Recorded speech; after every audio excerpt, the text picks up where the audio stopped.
Moja kwa moja na kukaribisha mtazamaji wa Star TV. Karibu katika matangazo yetu haya yakikuletea Star TV habari. Usiku huu nikwambie tu kwamba na miongoni mwa habari tulizo nazo ni pamoja na wanafunzi watatu wa sekondari ya Sima mkoani Geita wapata msaada wa kuendelea na masomo baada ya kukumbwa na changamoto ya maisha. Na kwa hayo na mengine mengi, mtazamaji, nikusihi tuungane nasi hadi tamati. Lakini kwanza tupate muhtasari wa yale tulionayo usiku huu.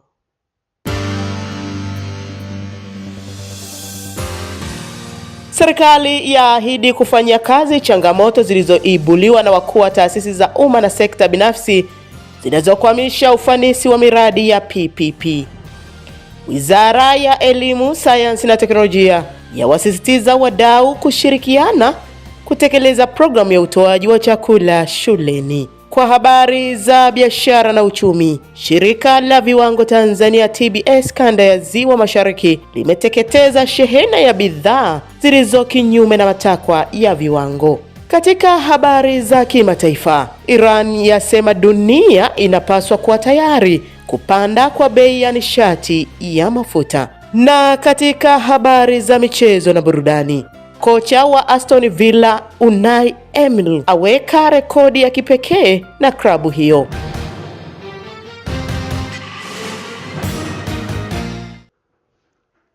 Mtazamaji, unaweza kufuatilia matangazo yetu haya ambayo ni ya moja kwa moja kupitia hapa Star TV kwa kupakua app yetu kwenye Google Store na App Store kwa kuandika neno Star TV Tanzania, au fuatilia kwenye Facebook, YouTube kwa kuandika neno habari Star TV.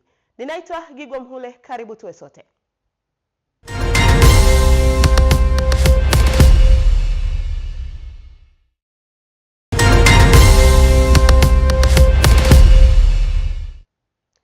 Karibu sasa tuanze taarifa yetu ya habari kwa habari za kitaifa. Waziri wa Fedha na Mipango Zanzibar Dr. Juma Malik Akil amesema serikali itafanyia kazi changamoto zilizoibuliwa na wakuu wa taasisi za umma na sekta binafsi zinazokwamisha ufanisi wa miradi ya ubia ya PPP, ikiwemo mapungufu ya kisera na kisheria. Taarifa zaidi na Michael Noel. Ni siku ya mwisho ya kozi fupi ya 17 ya Chuo cha Taifa cha Ulinzi Tanzania NDC, ilihusisha watendaji wakuu wa taasisi za umma na binafsi, taasisi za fedha na maafisa kutoka vyombo vya ulinzi na usalama. Akizungumza wakati akifunga kozi hiyo, Waziri wa Fedha na Mipango wa Zanzibar Dr. Juma Malik Akil amepongeza kitendo cha washiriki wa mafunzo hayo kuibua hoja za msingi na kutafuta majawabu katika kuimarisha ubia kati ya sekta ya umma na sekta binafsi. Miongoni mwa changamoto hizo ni pamoja na mapungufu mbalimbali katika mifumo, taasisi za umma na binafsi kukosa uwezo, ukosefu wa soko la mitaji, mapungufu ya kisera, kisheria, kukosa uwazi katika manunuzi, matatizo ya kimkataba na wadau kukosa uelewa kati ya dhana nzima ya PPP. Ndugu washiriki, ni matumaini yangu kwa mafunzo haya yamefanikiwa kuleta uelewa wa pamoja wa washiriki wote kuhusu umuhimu wa PPP na utatuzi wa changamoto zinazoikabili sekta hii ili kuleta maendeleo ya kiuchumi, kiusalama. Mkuu wa Chuo hicho cha Taifa cha Ulinzi Tanzania, Meja Jenerali Wilbert Ibuge, amesema wameamua kuhusisha masuala ya ubia kati ya sekta ya umma na sekta binafsi kutokana na unyeti wa sekta hiyo katika kuchochea maendeleo endelevu. Sio tu kwenye dira ya maendeleo ya taifa ya 2050, lakini kiuhalisia kwa ajili ya kupata uwezo wa nchi yetu kuwekeza na kupata miradi mingi zaidi, mitaji mingi zaidi itakayosukuma kwa haraka zaidi utekelezaji wa maendeleo yetu. Akizungumza kwa niaba ya washiriki wa mafunzo hayo, Katibu Mkuu wa Wizara ya Nishati Eliakim Maswi amesema miradi ya ubia ya sekta ya umma na binafsi ni nyenzo muhimu katika kujenga uchumi himilivu na kuimarisha usalama wa taifa. Public private partnership sio tu ni chombo cha maendeleo ya uchumi, bali pia ni nyenzo muhimu ya kuimarisha usalama wa taifa. Katika dunia ya leo, usalama wa taifa haupimwi tu kwa kutegemea uwezo wa kijeshi, bali pia unategemea uthabiti wa uchumi imara na uimara wa miundombinu, bila kusahau uwezo wa taifa kujitegemea katika sekta muhimu za uzalishaji huduma. Hii ni kozi fupi ya 17 katika historia ya chuo hicho cha taifa cha ulinzi Tanzania, ambapo viongozi hao 72 wanafanya jumla ya washiriki wa kozi fupi kuwa 1009 tangu kuanzishwa kwa kozi hiyo. Kutoka Dar es Salaam, Michael Noeli, Star TV. Asante sana Michael Noeli kutoka jijini Dar es Salaam. Waziri wa Fedha Balozi Hamisi Musa Omari amewataka watumishi wa wizara hiyo kuzingatia uadilifu katika kazi zao za kila siku, akisisitiza kuwa uadilifu ni matakwa ya Mwenyezi Mungu na si jambo la msimu wa mfungo pekee. Tuiangazie taarifa hiyo. Balozi Omari amebainisha hayo wakati akihutubia jijini Dodoma katika hafla ya futari maalum iliyoandaliwa na idara ya mhasibu mkuu wa serikali ikiongozwa na CPA Leonard Mkude kwa watumishi wa Wizara ya Fedha. Ameeleza kuwa maadili ya kazi ni msingi wa uwajibikaji na uaminifu na yanapaswa kudumu muda wote ili kuimarisha imani ya wananchi kwa serikali na taasisi zake. Nikutakieni utendaji uliomwema, utendaji ambao una baraka ndani yake. Naamini wengi wenu mnapotoka asubuhi nyumbani mnaomba, au wote tunaomba hapa, Mwenyezi Mungu nipe stara na kazi na kwenda kuifanya siku ya leo. Naingia ofisini, unamwomba Mwenyezi Mungu akuzidi kupa stara kwa kazi ambayo utaifanya katika siku ile. Akukinge na aibu za dunia, akukinge na aibu za akhera, akukinge na hasada ambazo zinatokana na wanadamu, atukinge na hasada ambayo inatokana na viumbe wengine. Waislamu tunapoabudu asubuhi kila siku na dua tunaiomba maalum, bismillahilladhi la yadhur, Mwenyezi Mungu nikinge na madhara yoyote ya chochote chenye jina, kiwe kipo duniani au mbinguni. Chochote chenye jina, ikiwa ni kiti, ikiwa ni meza, ikiwa binadamu, ikiwa shetani, ikiwa chochote kile, atukinge nacho. Kwa upande wake, naibu waziri wa fedha Mshamu Ali Munde amesema kuwa tukio hilo la futari linaonyesha jinsi Tanzania ilivyo na umoja na mshikamano licha ya kuwa na dini ama madhehebu mbalimbali. Kumshukuru Mwenyezi Mungu kwa kukusanyika hapa tukiwa na afya njema, lakini tukikutanika dini zote kwa mujibu wa ibada zetu, kwa maana ya futari ya Ramadhan lakini pia ya Kwaresma. Ni jambo la kumshukuru Mungu sana. Mwaka huu imepangwa hivyo, pengine kwa makusudi makubwa, kutuonyesha sisi wananchi wa nchi hii ya Jamhuri ya Muungano wa Tanzania kwa namna ambavyo tuna bahati, tuko kwenye ibada hii tukiwa salama. Hafla hiyo imehudhuriwa pia na kaimu katibu mkuu, naibu katibu mkuu Wizara ya Fedha Elijah Mandumbia na Shekhe wa mkoa wa Dodoma Alhaji Mustafa Rajabu Shaaban. Wizara ya Elimu, Sayansi na Teknolojia imeendelea kuwasisitiza wadau mbalimbali katika sekta hiyo kushirikiana ili kutekeleza programu ya utoaji wa chakula shuleni. Brian Moses ana taarifa zaidi. Ushauri huo wa serikali umetolewa jijini Dodoma na naibu waziri wa wizara hiyo, Wanu Amel Hafidh, katika maadhimisho ya siku ya utoaji wa chakula shuleni Afrika kwa mwaka 2026. Uwekezaji huo ni chachu kwa wadau kuhakikisha watoto wa Kitanzania wanapata elimu bora na jumuishi. Pamoja na jitihada hizo za serikali, mafanikio ya elimu yanategemea pia afya bora ya mwanafunzi. Hii ni kwa sababu wanafunzi hutumia muda mwingi shuleni kuliko nyumbani. Hivyo chakula bora, maji safi na mazingira salama ya usafi kulinda afya zao ni jambo muhimu kwao. Naiomba ofisi ya Waziri Mkuu TAMISEMI kuendelea kufuatilia vyakula vinavyouzwa katika mazingira ya shule kuwa ni salama na vinaendana na miongozo ya Shirika la Afya Duniani yani WHO, haki za mtoto na malengo ya kitaifa ya afya ya umma. Baadhi ya wadau nao wakataka kazi kubwa ifanyike ili mpango wa chakula shuleni uweze kufanikiwa. Katika kutekeleza azma hii, Wizara ya Elimu imekuwa ikitoa miongozo mbalimbali ya kuhakikisha kwamba hii huduma inatolewa katika shule zetu za msingi na sekondari ili kuhakikisha kwamba ujifunzaji na ufundishaji unakuwa wa matokeo chanya kwa wanafunzi wetu na kizazi kijacho. Wizara vile vile imekuwa ikifanya ufuatiliaji na tathmini kuhakikisha kwamba miongozo inayotolewa basi inatekelezwa kama ipasavyo na malengo yaliyolengwa yanafikiwa. Ofisi ya Waziri Mkuu TAMISEMI itaendelea kushirikiana na mamlaka za serikali za mitaa, wazazi, jamii na wadau ili kuhakikisha idadi ya wanafunzi wanaopata shuleni inaongezeka kila mwaka. Ofisi ya Waziri Mkuu TAMISEMI inaamini kuwa mtoto anayekula vizuri ana uwezo mkubwa wa kujifunza, kufikiria, kuchangia katika maendeleo ya taifa letu. Siku hii ilianzishwa kwa lengo la kukuza na kuhamasisha programu ya ulishaji wanafunzi wakiwa shuleni katika bara la Afrika. Sote tunafahamu kuwa mwanafunzi mwenye afya bora atakuwa na uwezo wa kujifunza vizuri na usikivu awapo darasani. Kutoka jijini Dodoma, Brian Moses, Star TV. Asante sana Brian Moses kutoka Dodoma. Naibu Waziri wa Ardhi, Nyumba na Maendeleo ya Makazi Kaspa Muya ameliagiza Shirika la Nyumba la Taifa NHC kuhakikisha linaanzisha miradi ya ujenzi wa majengo kitega uchumi kila wilaya ili kuimarisha uwekezaji pamoja na kuongeza upatikanaji wa makazi bora kwa wananchi. Tuungane na Queen Yusufu kutoka Tanga.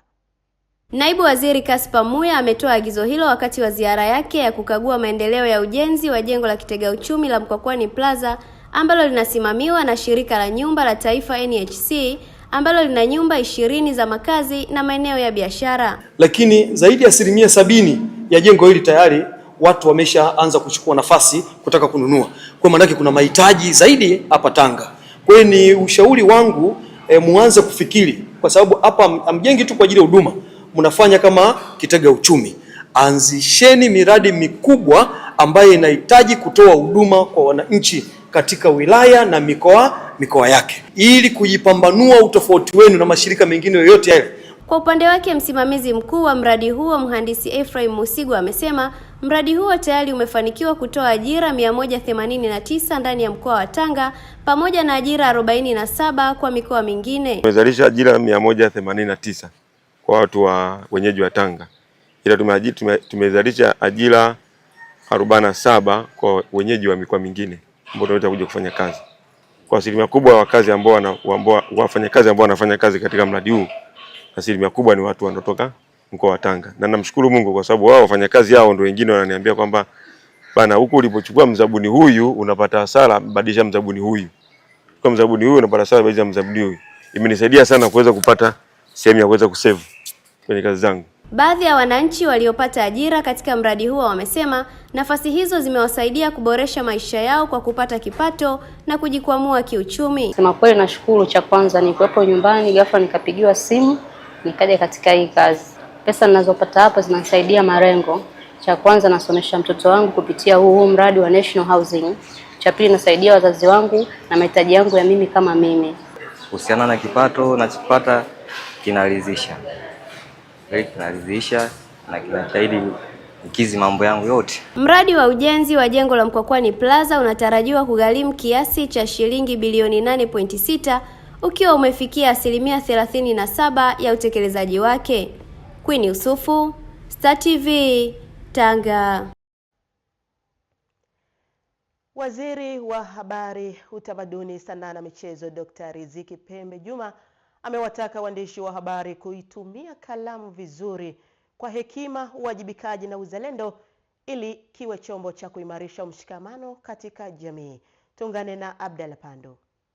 Ni ufunguzi wa mafunzo ya siku 2 kwa waandishi wa habari kuhusu matumizi ya lugha ya Kiswahili, ambapo Waziri wa Habari, Sanaa, Utamaduni na Michezo Zanzibar Riziki Pembe Juma ametumia fursa hiyo kuwasisitiza waandishi wa habari kutoa taarifa zinazoelimisha na kuhamasisha sambamba na kujenga mustakabali mwema wa nchi. Tuendelee kuwa daraja ambalo linatuunganisha kati yetu na serikali na wananchi wao.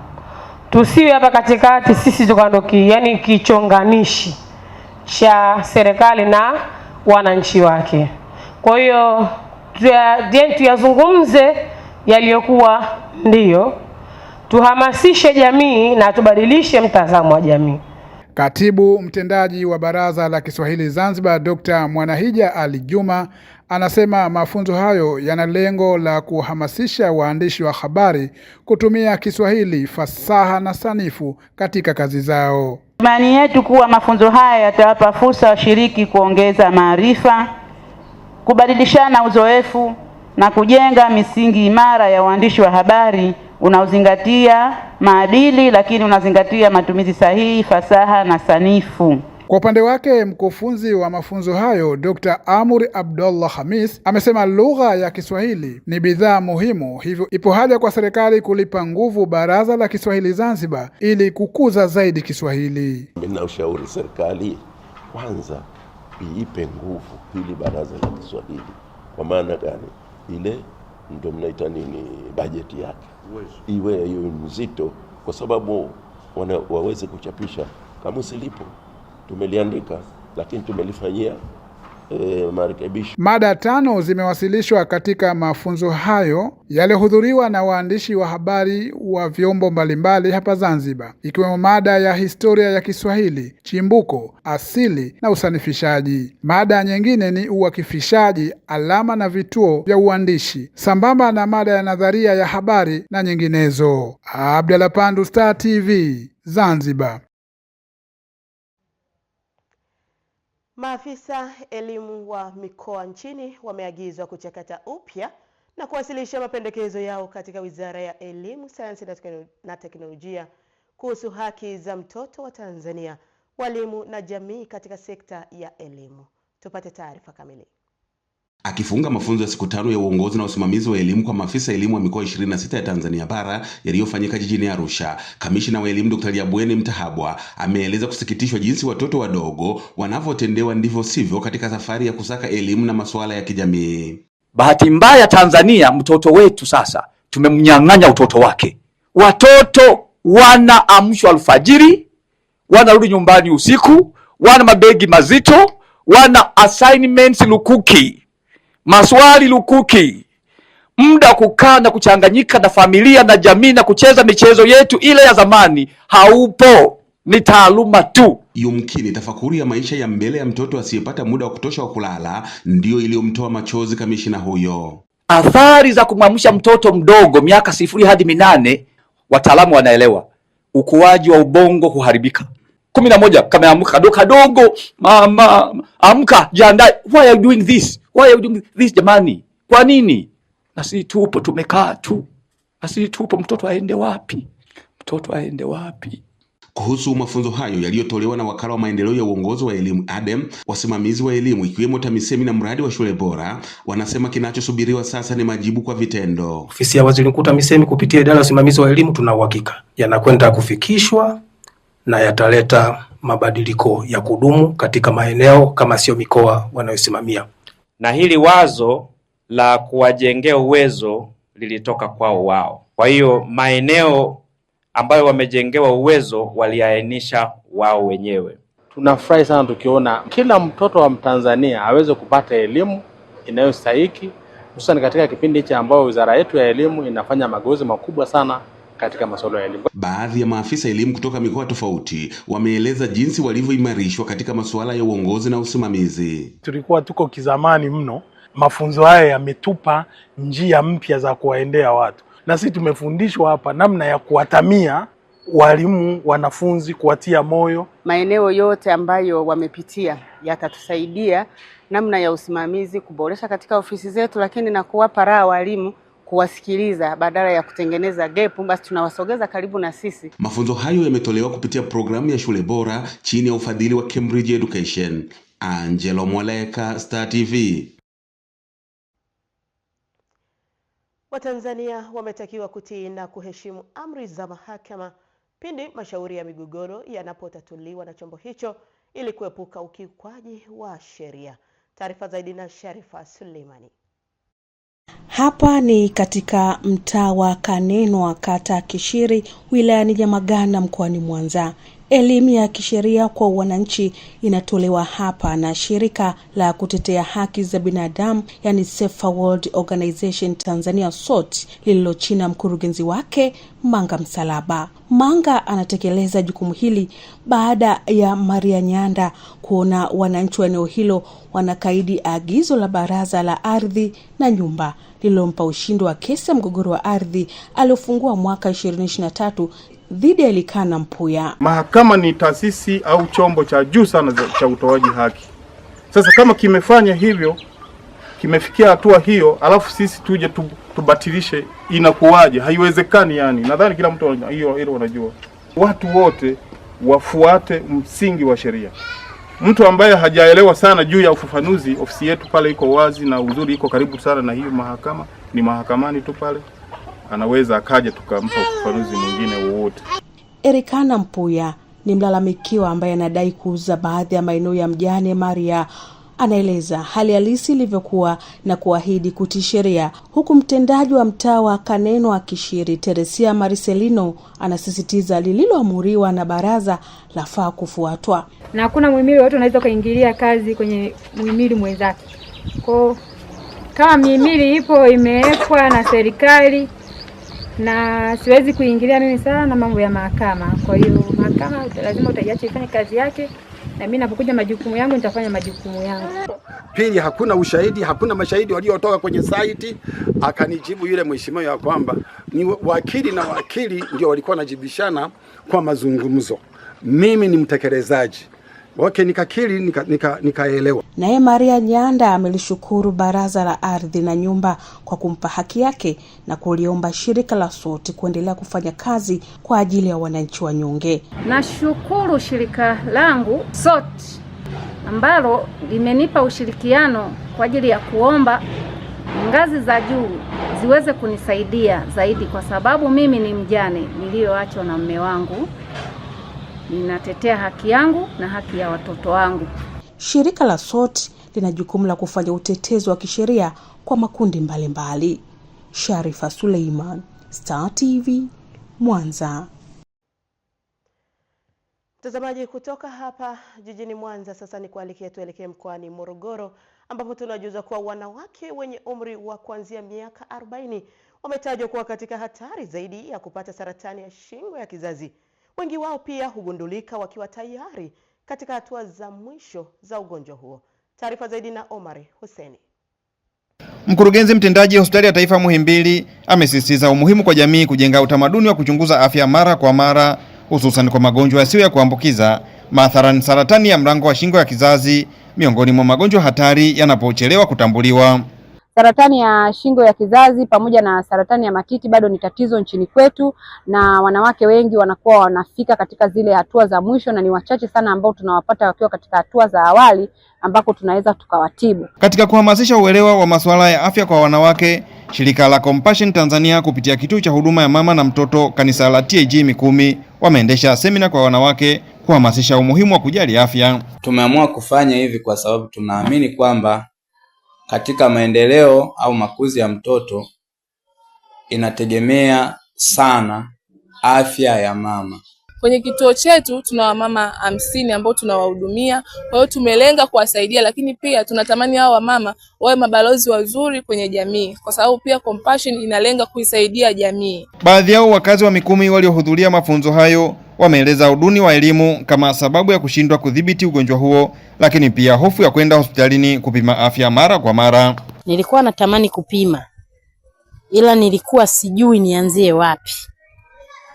Lakini kupitia hiki kituo kikatuhamasisha na pia kikatupeleka kituo cha afya ili kupima, kujua afya zetu.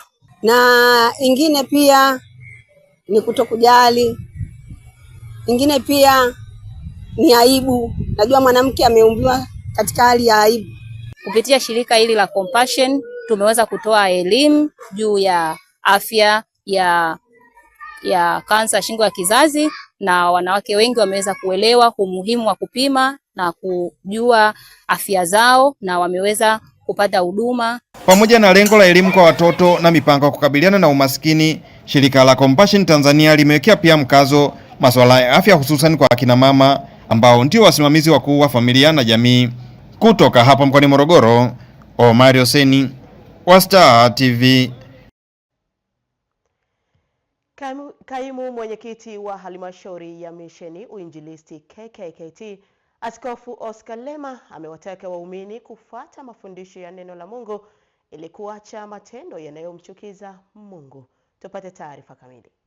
Askofu Lema ametoa wito huo kwa waumini wa kanisa la KKKT nchini wakati ya kikao cha halmashauri ya misioni, uinjilisti na mawasiliano kilichofanyika jijini Mwanza. Tunaona kazi ya Mungu, kuna Wakristo wachache sasa wameanza kupokea wajibu huo wa kuona kwamba hata wenzao wanapata neno la Mungu. Aidha, Askofu Lema amehimiza viongozi wa kanisa hilo kutumia vyema mafundisho katika kuwajengea uwezo wa waumini ili kuepuka matendo ya kishirikina yanayoweza kuleta uvunjifu wa amani. Mtu anapopokea neno la Mungu kupitia uinjilisti, kwa ni rahisi kuacha imani ambazo za kishirikina, imani zile ambazo za kuamini miungu na ambayo wakati mwingine yanaweza kaleta uhasama katika jamii. Naye naibu katibu mkuu misioni na uinjilisti KKKT mchungaji Godfrey Lalaze amesema kuwa kanisa hilo limeweka mikakati mbalimbali kuimarisha jamii wa Kristo yenye hofu ya Mungu. Kuimarisha kiroho, lakini pia kuwa na jumuiya za kuweza kuishi pamoja kuimarishana. Kwa swala hili pia la kiuzalendo, uzalendo unajengwa kwa ajili ya taifa, haujengwi kwa ajili ya kanisa tu. Na kanisa limekuwa mstari wa mbele katika nyakati zote na vipindi mbalimbali tokea uhuru kushiriki katika kuwaelimisha na kuhamasisha watu kupenda taifa lao, kuthamini taifa lao na kuwa tayari kulitumikia taifa lao. Baadhi ya wajumbe mkutano huu wamesema kuwa malengo ya misioni na uinjilisti ni kuimarisha na kujenga jamii ya vijana, watoto, wanawake na wanaume wenye kumjua Mungu na kuachana na matendo maovu. Kwa ni wajibu wetu kushirikiana kuhakikisha huduma ya misioni na uinjilisti inakuwa katika kanisa na wengi wamjue Kristo, wamfahamu Kristo. Ziko changamoto nyingi ambazo vijana wanapitia, lakini pia watu wazima wanapitia, wazee wetu, ambazo zinahitaji vijana wawe na hekima ya kimungu. Jambo la muhimu sana kwa washarika ni kujitoa, kuendelea kujitoa na kusikiliza kwa makini yale maelekezo wanayopewa na viongozi wao ya kuwajenga kiimani. Wake nao wamepewa nafasi kubwa na wenyewe pia wanajitoa kwa wito walio nao kulisaidia kanisa na kueneza Injili kwa nguvu kubwa. Mkutano huo umeshirikisha baadhi ya viongozi wa misioni kutoka dayosisi mbalimbali za KKKT. Mtazamaji, tunaenda katika mapumziko mafupi. Tutakaporejea utakuwa ni wasaa wa jicho letu mkoani. Unafuatilia Star TV habari.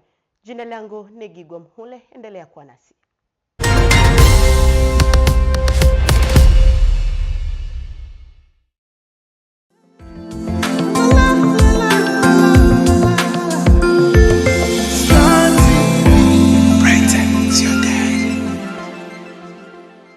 Msimu huu wa mwezi mtukufu wa Ramadhan, Star Times tuko nawe bega kwa bega. Furahia mawaidha, kaswida na vipindi bora vya dini kupitia TV Iman na IBN TV Africa, huku kupitia ST Swahili Channel ukiendelea kuburudika na tamthilia kali ya Vendetta kila siku saa 3 kamili usiku, bila kumkosa mzee wa ngumi jiwe Tangol kwenye Gangs of Manila kila siku saa 3:45 usiku. Wale wa Bongo Movies na series za kibongo, basi Mambo TV Swahili ndio nyumbani. Kupitia Novela E+, furahia tamthilia kali ya Lavender Fields inayokujia kila siku saa 2:50 usiku. Watoto nao wanaendelea kufurahia katuni pendwa ya Bonnie Bears na nyingine kibao kwa lugha ya Kiswahili kila Jumatatu hadi Ijumaa saa 10:15 jioni kupitia SC Swahili. Jiunge na Star Times leo kwa bei ya punguzo, upate dekoda antina pekee kwa shilingi 25,000 tu, huku kilipia kifurushi cha mambo kwa shilingi 17,000 tu, au dekoda dish full set kwa shilingi 56,000 tu, huku kilipia kifurushi cha smart kwa shilingi 23,000 tu. Star Times, enjoy digital life. Nimefanikiwa kupata kazi kwa muda baada ya kutumia platform ya Nafasi. At first nilidhani ningeweza kuona list za kazi na kuweza kuapply mwenyewe kwenye app, lakini nikaelewa kuwa app yenyewe ina apply kwa niaba yangu. Nikaweza kupata taarifa za interview na kujua nimechaguliwa kufanya interview zipi kwenye app. Kupitia Room Your God inarahisisha zoezi zima kuwa rahisi tofauti na mwanzo. Sekta ya michezo ya kubahatisha inakuwa kwa kasi hapa Tanzania. Fahamu kuwa michezo ya kubahatisha inasimamiwa na kudhibitiwa ipasavyo na GBT ambayo ilianzishwa kisheria ili kuhakikisha kuwa sekta inaendeshwa kwa kufuata sheria, taratibu na kanuni, inachangia katika maendeleo ya taifa letu na jamii inalindwa dhidi ya athari zozote zinazoweza kujitokeza. GBT hii ndio mamlaka pekee hapa nchini yenye jukumu la kutoa leseni za michezo ya kubashiri, mashine za slot yani dubwi, kasino, bahati nasibu ya taifa na promotion zote za biashara zinazoendeshwa na makampuni na mashirika mbalimbali. Vile vile GBT inaishauri serikali juu ya viwango vya kodi. Pia inasimamia ushindani wa haki na kutatua migogoro baina ya waendeshaji na wachezaji. Elimika kaka, elimika dada, michezo ya kubahatisha ni burudani, sio mbadala wa kazi na ni marufuku kwa watu wa chini ya umri wa miaka 18. Ujumbe huu umeletwa kwenu na Bodi ya Michezo ya Kubahatisha Tanzania, GBT.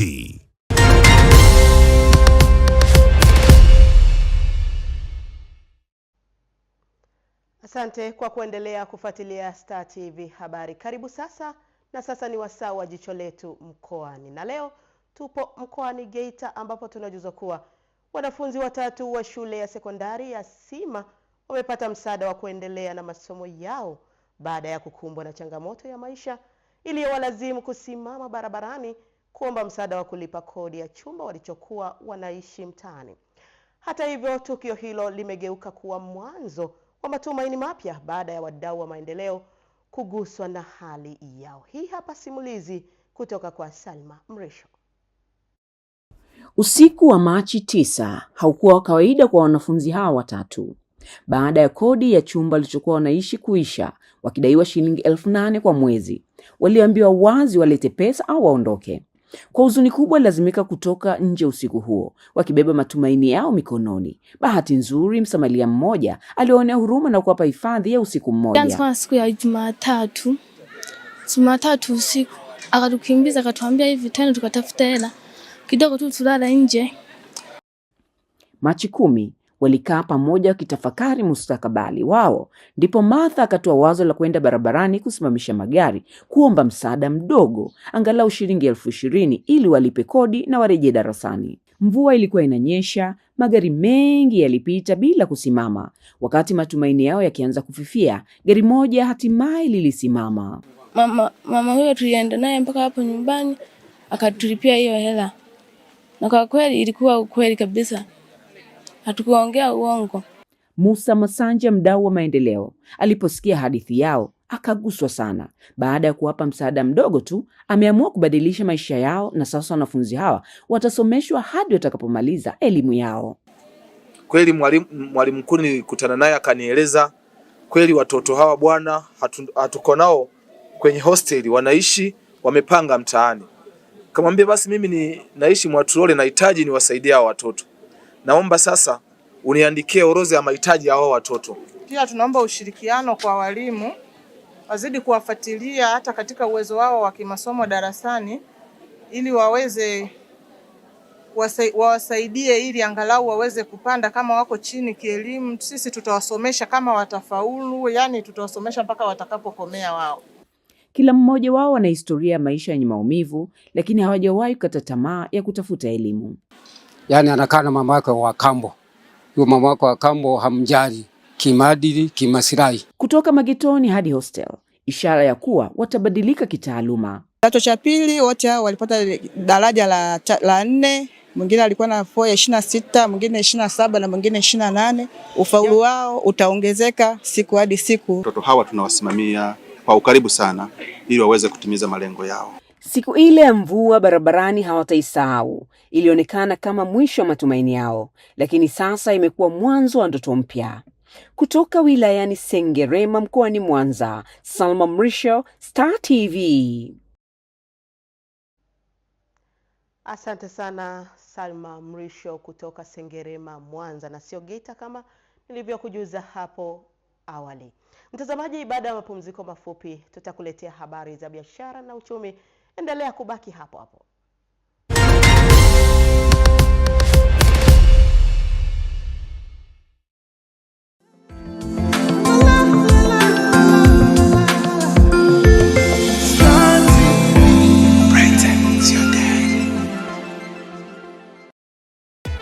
PBZ Bank. Sasa wamekuletea huduma ya PBZ Lipa Hapa. Fanya malipo ya bidhaa na huduma mbalimbali kupitia simu yako bila kuwa na pesa mkononi. Kwa kutumia PBZ Mobile App, mitandao ya simu na mabenki mengine. Scan QR code ama andika nambari ya biashara kwa kutumia simu yako. Weka kiasi, thibitisha muamala, kisha ingiza nambari ya siri. Malipo yako yatakamilika. Na kwa sasa tumesogeza huduma zetu mpaka mkoani Arusha na Tanga. Mikoa mingine tuliowafikia ni pamoja na Dodoma, Mwanza, Mbeya, Morogoro na Mtwara. PBZ Bank, benki ya watu, chaguo la watu.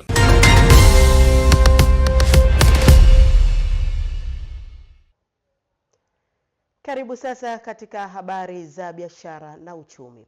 Shirika la viwango Tanzania TBS kanda ya Ziwa Mashariki Mwanza limeteketeza shehena ya bidhaa kutoka kwenye masoko mbalimbali zikiwemo nguo za mitumba, vyakula na vipodozi ambavyo vinatajwa kuwa kinyume na matakwa ya viwango.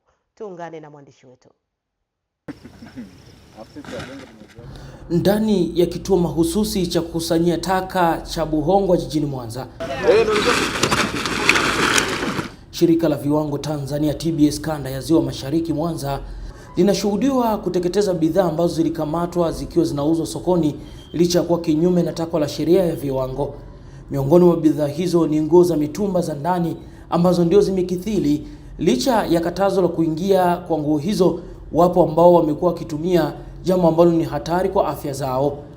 Kwa mfano mitumba zipo kinyume na matakwa ya viwango. Kiwango namba 758 kinakataza kuingiza nguo za namna hiyo. Kwa hiyo ninatoa rai kwa wananchi wote, waingizaji na watumiaji kusitisha matumizi haya, eza kuingiza ama kutumia nguo za ndani ambazo zimepigwa marufuku. Pia TBS imeteketeza chakula kilichoandikwa Kichina ambacho kimeshuhudiwa kuuzwa katika kanda ya Ziwa Mashariki. Kuna chakula ambacho kimeingizwa ndani ya nchi kina lugha ambayo haitakiwi. Kuna lugha ya Kichina. Hizi bidhaa tumeamua kuziondoa sokoni kwa sababu mlaji haelewi ukomo wa matumizi wa bidhaa hii. Kwa hiyo shirika la viwango kupitia sheria yake sura ya viwango namba 130 na kanuni zake limekataza bidhaa kama hizo. Kwa wananchi, waingizaji, wafanyabiashara wanapoingiza bidhaa hii ndani ya nchi wahakikishe bidhaa zimeandikwa Kiingereza ama Kiswahili. Baadhi ya wananchi walioshuhudia zoezi hilo wamekuwa na mtazamo chanya. Wasiwasi wetu hivi vikiingia kama Tanzania vinaweza vikazuru watu kiafya. Bidhaa kama hizo zina asili kwa watu wengi sana, kwa sababu wengi wanapozitumia asilimia kubwa zinawapatia madhara. Shehena ya bidhaa hizo ni sawa na thamani ya fedha shilingi milioni 24, huku bidhaa nyingine zilizoteketezwa ikiwa ni vipodozi vyenye viambata vya sumu ambavyo ni hatari kwa matumizi ya binadamu. Sudi Shabani, Star TV, Mwanza. Mwisho wa habari za biashara na uchumi. Hivi punde habari za kimataifa nitakuletea hapa.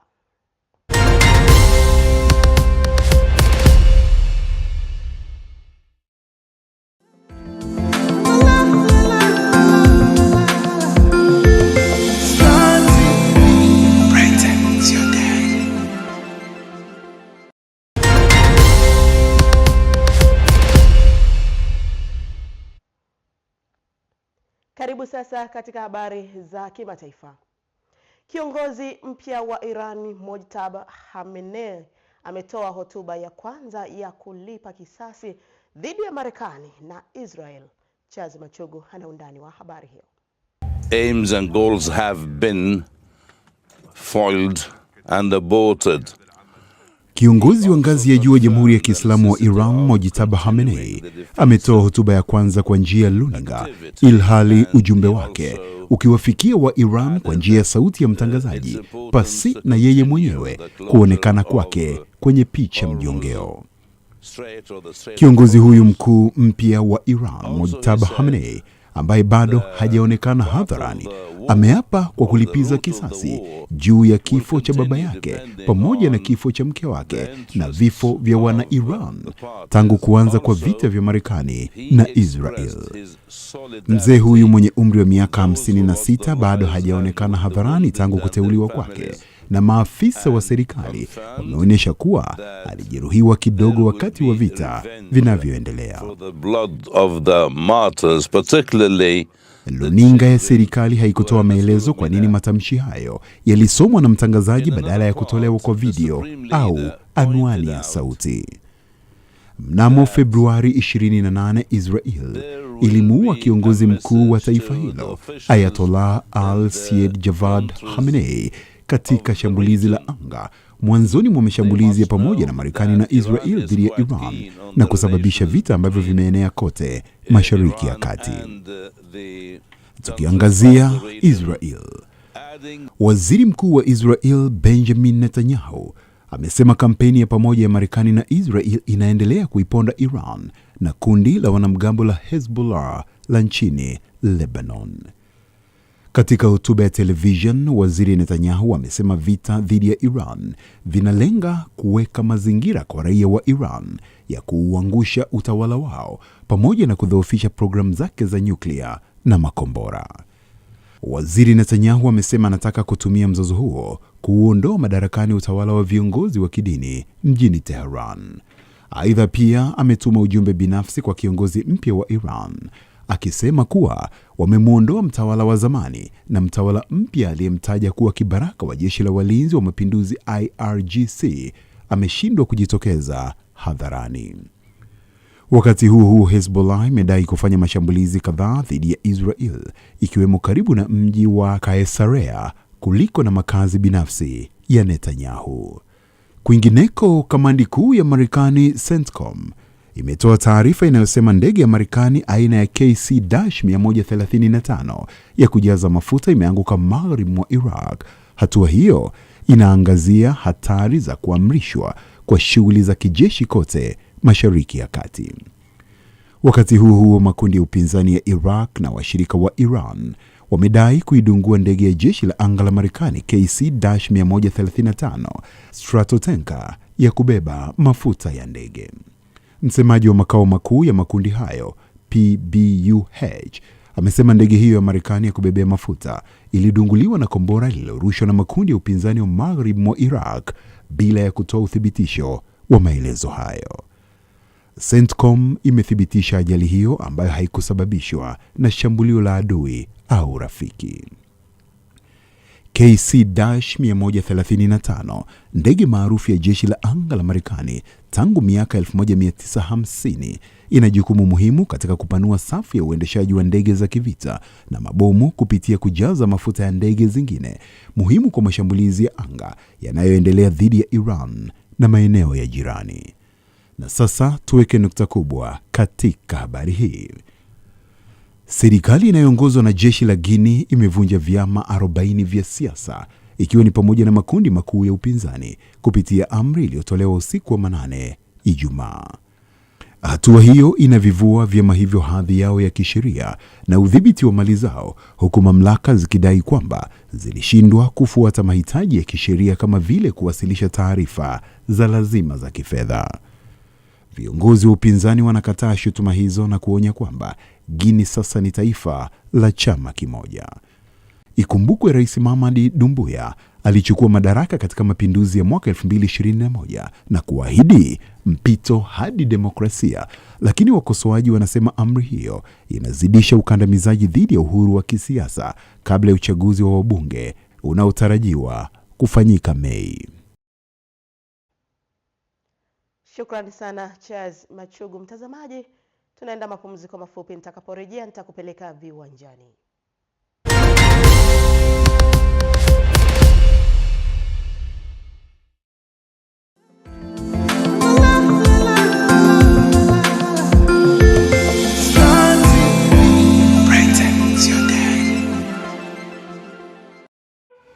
Kuna baadhi ya vitu huwa haviji kwa sababu wakati wote vipo. Mnajua, kila siku ninapoamka huwa najiona ni bora zaidi ya jana. Sio kwa siku moja tu, bali vipo wakati wote. Sisi hatutazami tu kwa macho yetu ya kawaida, bali tunaunda ulimwengu mpya. Mpaka pale ghafla kitu kinapobadilika. Sisi ndo wale tuliokuwa tukijitarajia. Kwa kuona, ijue asili yako. Kwa kutambua, yatajeni majina ya kila mmoja wenu kwa sifa na heshima. na kwa kubadilika. Kila wakati ninapohisi kupungukiwa na imani, huwa namshirikisha Mungu. Kuachana na nitafanya baadaye na kuamua kufanya sasa hivi. Wanawake hawapatiwi heshima kwa wakati, japo ni sehemu ya historia. Wanaunda kila hadithi, kila sauti na kila pumzi. Zawadi kubwa zaidi kwenye maisha yako ni kuishi kwenye uhalisia. Tupo kwa sababu yupo, na pia hata kesho watakuwepo.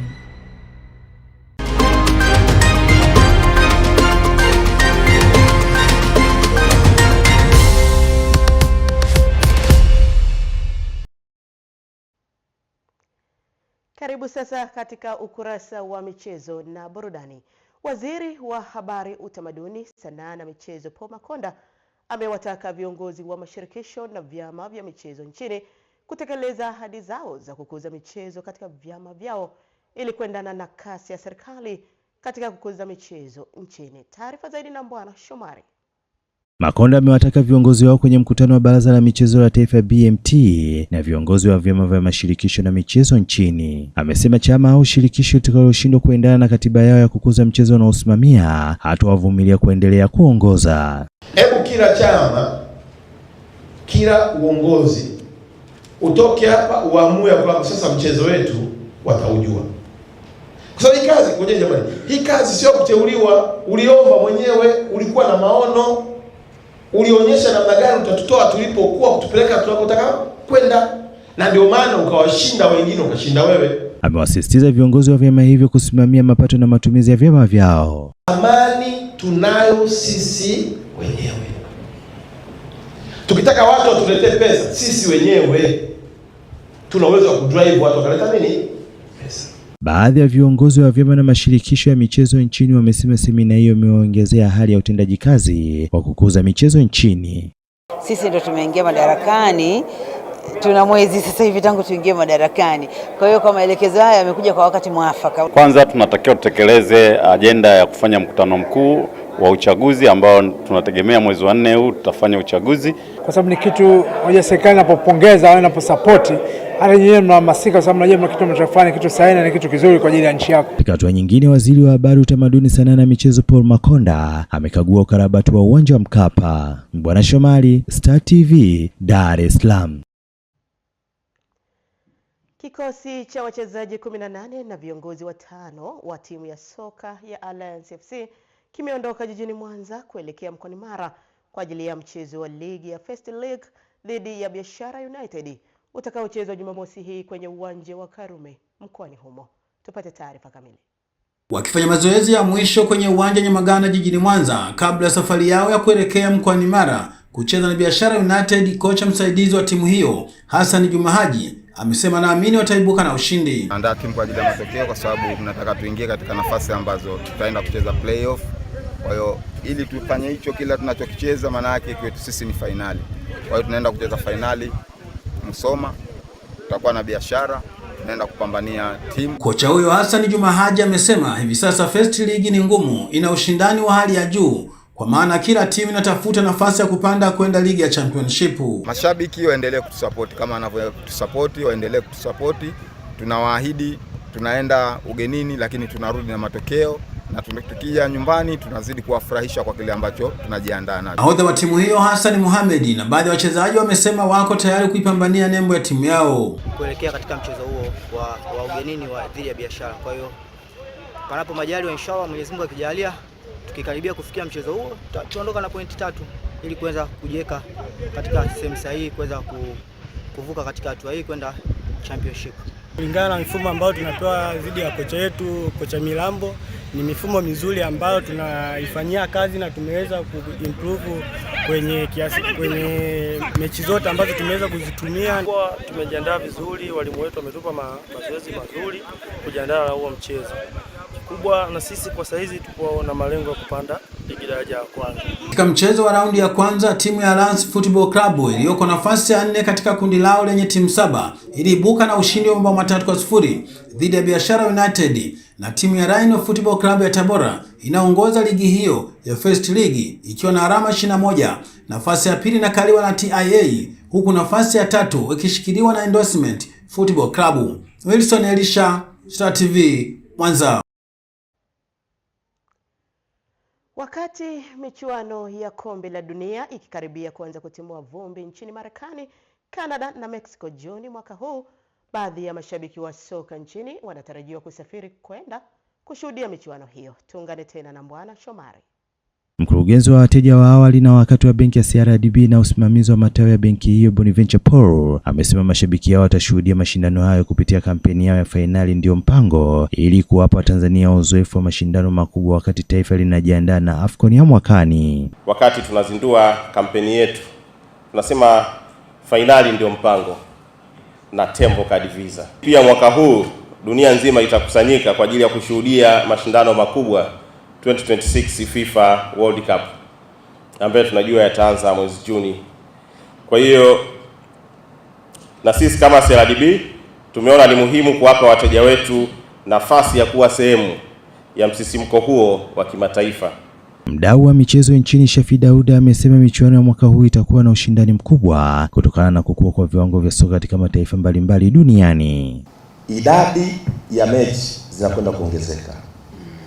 Tulikuwa tunashuhudia mechi 64 mpaka fainali kwa mfumo wa zamani, lakini leo mechi zaidi ya 100. Hii haiwaondolei wale ambao hawana akaunti, bado tuna njia nzuri za kisasa za kidijitali za kufungua akaunti yako kwa hapo na kupata taarifa kwa hapo ili uweze kuenjoy kampeni ambayo imezindua. Amesema washindi 10 wa kampeni hiyo ndio watakao kwenda kushuhudia fainali hizo. Mbwana Shomari, Star TV, Dar es Salaam.